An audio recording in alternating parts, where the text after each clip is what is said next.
My son came home with tears streaming down his face, whispering through sobs that Auntie Sarah had made him wait outside in the freezing November wind while everyone else went shopping. 5 hours. A 9-year-old boy alone, because my sister-in-law decided he wasn't worthy of joining the family outing. I knelt down and wiped his tears, my hands steady even as rage built inside me like a pressure cooker. But I didn't let it show.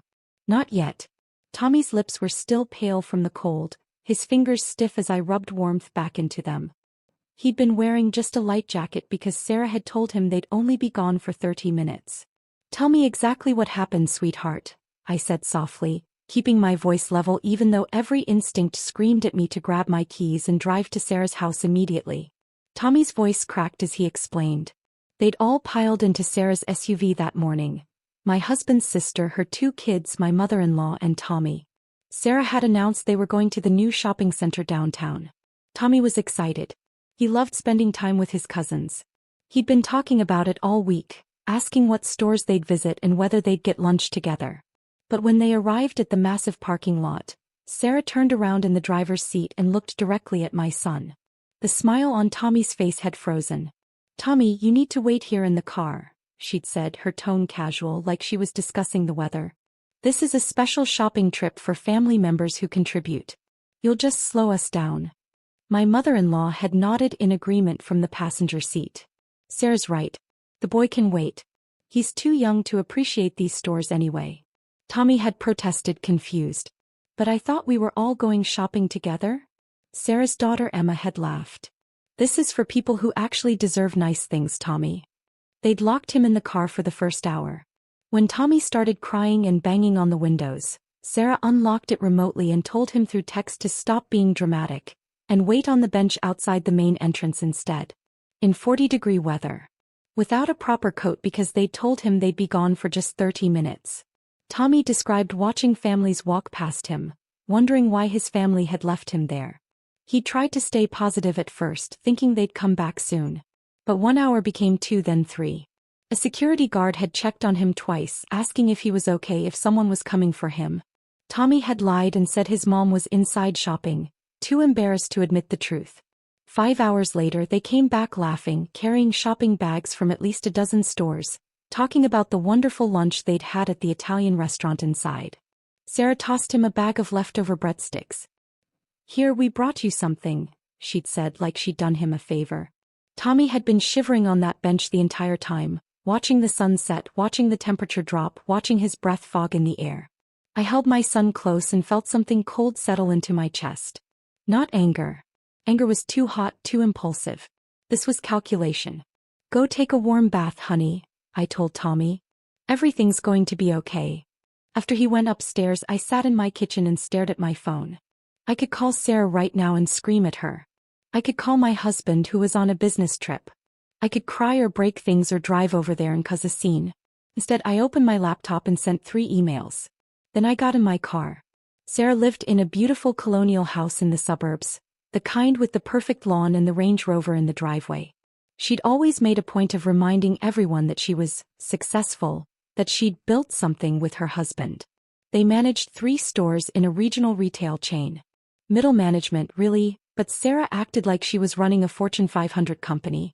Every family gathering included updates about her corporate responsibilities and leadership influence. I'd always let her have those moments. Let her feel important. It never seemed worth the conflict to correct her inflated sense of authority. That was about to change. I parked outside and walked up the stone pathway, past the decorative planters and the wreath on the door. I rang the bell. Sarah answered with a wine glass in her hand, her face flushed from what was clearly a celebration of their shopping success. "Oh," she said, her smile fading slightly. "What are you doing here?" "We need to talk about today," I said calmly. She rolled her eyes and stepped aside to let me in. The living room was full of people. My mother-in-law, Sarah's husband Mark, their 2 teenage daughters, and a few family friends I recognized from gatherings. "Everyone, look who decided to drop by," Sarah announced with false cheerfulness. "I'm guessing Tommy told you about today." "He did," I said quietly. My mother-in-law spoke up from the couch. "Before you start, that boy needed to learn he can't always be included in everything. Sarah was doing you a favor by teaching him boundaries." I nodded slowly. Boundaries. Interesting word for abandoning a 9-year-old in the cold for 5 hours. Sarah set down her wine glass. Oh, don't be so dramatic. He was fine. He was sitting right outside the mall entrance. Perfectly safe. Safe, I repeated. He was shivering and crying. Mark, Sarah's husband, stood up. His voice had an edge of irritation. Listen, Sarah makes the decisions about who gets included in family activities. She's the one who organized the whole day, used her employee discount to get everyone deals at the stores. Maybe you should be grateful she even brought Tommy along instead of complaining. Several people in the room nodded.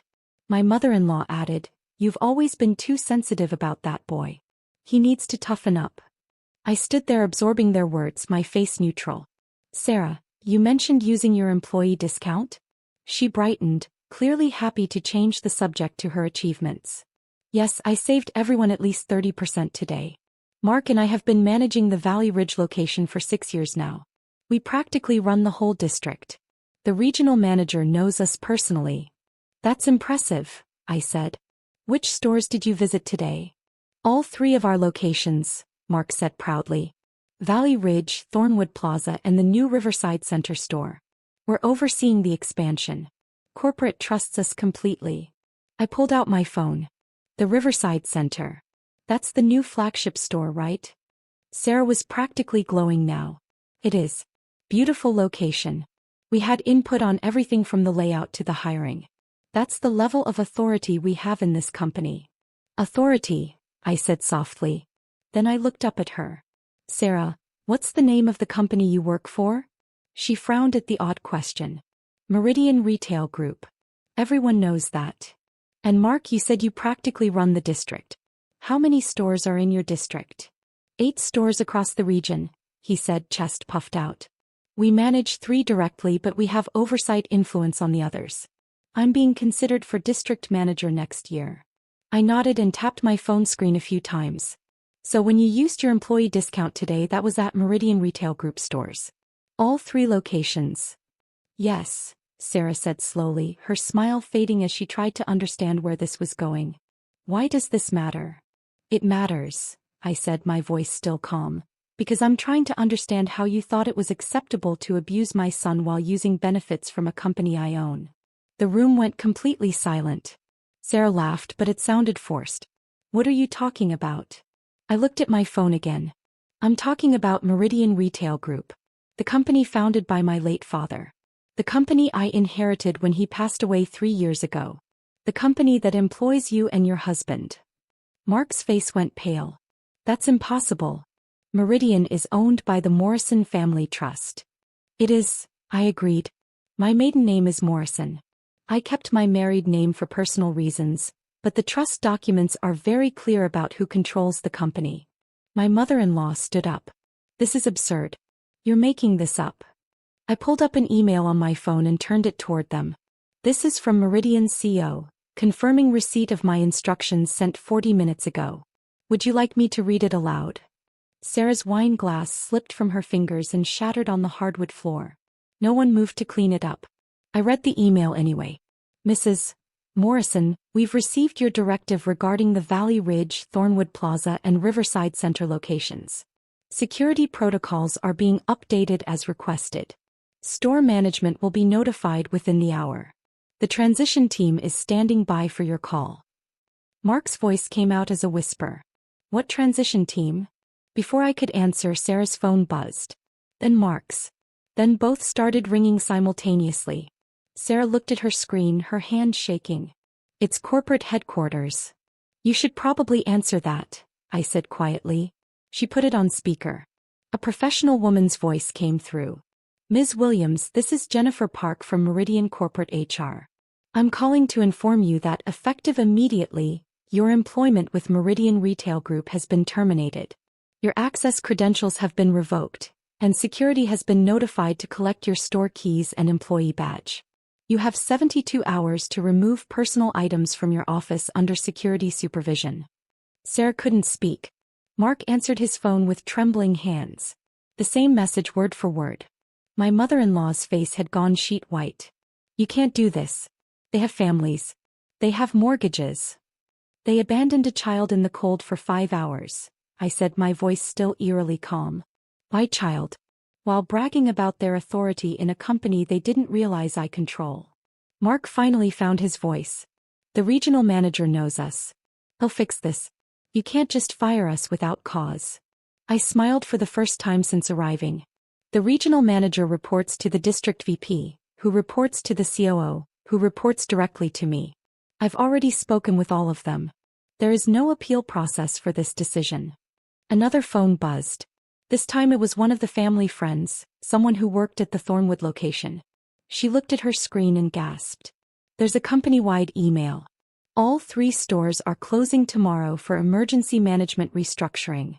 I nodded. The stores will reopen Monday with new management teams. Professional managers who understand that family members of the owner deserve respect, not abandonment in 40-degree weather. Sarah's face crumpled. Please. We've worked there for 6 years. Mark was going to be district manager.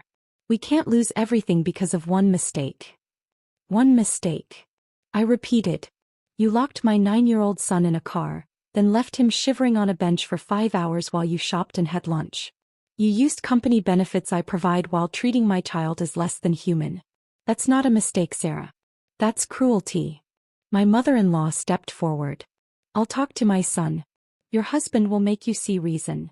My husband, I said, is currently on a flight back from Chicago. I called him 2 hours ago. He's fully aware of the situation and completely supports my decision. He's actually the one who suggested I visit you in person instead of handling this solely through corporate channels. The room felt like all the air had been sucked out of it. Mark's voice was desperate now. What about our daughters? They'll lose their health insurance. Sarah's parents depend on the family discount for their medications. I looked at their 2 teenage daughters who sat frozen on the couch, finally understanding that their mother's cruelty had consequences. Your daughters will be fine, I said. COBRA coverage will be offered as per standard termination procedures. As for family discounts, those are employment benefits. They end with employment. Sarah dropped to her knees, actually dropped to her knees. I'm sorry. I'm so sorry. I'll apologize to Tommy. I'll make it right. You should apologize to Tommy, I agreed. But that won't change what's already happened. The termination stands. I walked toward the door, then paused and turned back. Do you know what Tommy asked me when he got home? He asked if he'd done something wrong. If he was a bad kid. A 9-year-old boy, freezing and alone, thought he deserved to be punished. Sarah was crying now, mascara streaking down her face. That's the part one can't forgive, I continued. Not the inconvenience. Not the cold. The fact that you made my son feel worthless. And you did it while benefiting from a company my father built. A company I run. A company that exists partly to provide for family. My mother-in-law's voice was small. What about me? I looked at her directly. What about you? I agreed with Sarah. I told Tommy to wait. Will you fire me from the family too? I considered this.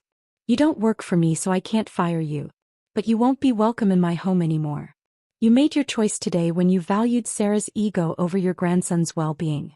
I opened the door, letting in the cold November air that had tormented my son hours earlier. The security team will be here within the hour to collect your store credentials, I said to Sarah and Mark. I suggest you cooperate fully. And Sarah? The next time you make a child wait in the cold, remember this moment. Remember that actions have consequences, even when you think you have all the power. I walked to my car, got in and drove home. Tommy was out of the bath, wrapped in his warmest pajamas, sitting with hot chocolate and his favorite movie. He looked up when I came in. Did you talk to Auntie Sarah? He asked quietly. I sat beside him and pulled him close. I did. Is she mad at me? No, sweetheart. She's not mad at you. And she's never going to make you wait in the cold again. Promise. I kissed the top of his head. I promise. He relaxed against me, finally warm and safe. Outside, the November wind picked up, rattling the windows. I thought about Sarah and Mark, probably still standing in their living room, phones ringing with calls from corporate, their perfect life crumbling around them. I didn't feel guilty. I felt the same cold certainty I'd felt all evening. Some people think power is about titles or money or authority. But real power is knowing when to use it. And understanding that some lines once crossed can never be uncrossed. My son fell asleep against my shoulder, his breathing steady and peaceful. That was all the validation I needed.